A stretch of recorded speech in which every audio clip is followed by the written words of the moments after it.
So let's talk about the Year 1 battle plan for Space Marine 2.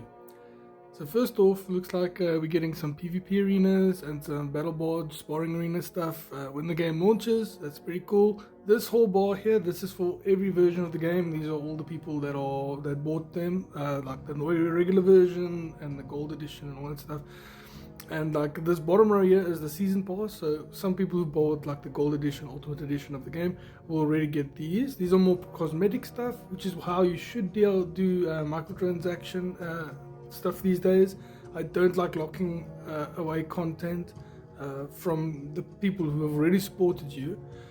This is all just cosmetic stuff, so like new armor sets for the different factions of Space Marines and Chaos Marines, stuff like that. But the coolest things, each season going forward, like by the end of the year, we'll have new PvP missions, or PvE missions, new weapons, and like a new difficulty with new enemies. And then beginning next year, or let's say end of quarter one next year, we'll also have new PvP stuff, new PvE stuff, new arenas, a new enemy, which we can all speculate could be Demon Faction, could be Chaos.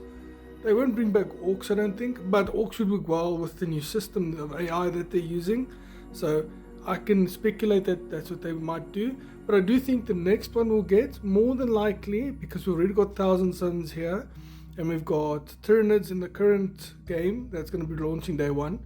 I do think the enemy that we'll probably be getting is like Nurgle and Nurglings and that kind of stuff. So we'll get Chaos Space Marines, Nurgle, and then we'll have like all the little Nurgling monster type things as well with the shambling zombie stuff.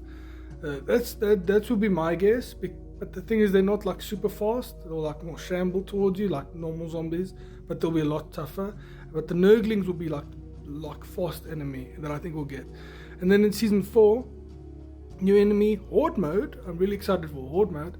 That might be something for up to speculation. It probably will be Necrons, because they are also a Horde enemy where there's a lot of them, like a lot of drones, stuff like that.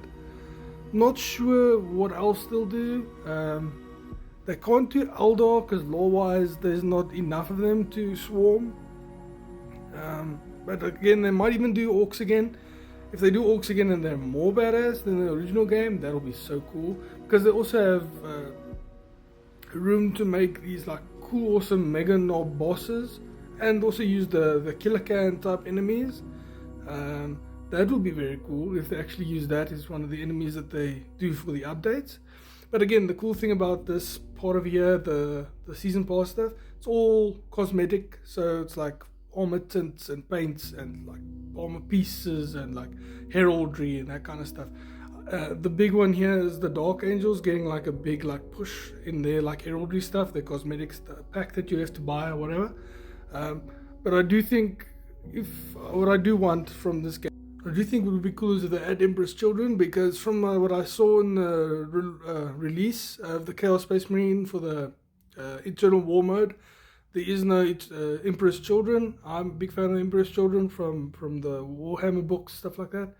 But overall, this plan is awesome. I mean, if they can keep adding new enemies, that's dope. Like, I'm not sure if it's enemy or enemy faction. We'll have to wait and see. I hope it's enemy faction, because there's so much to draw from.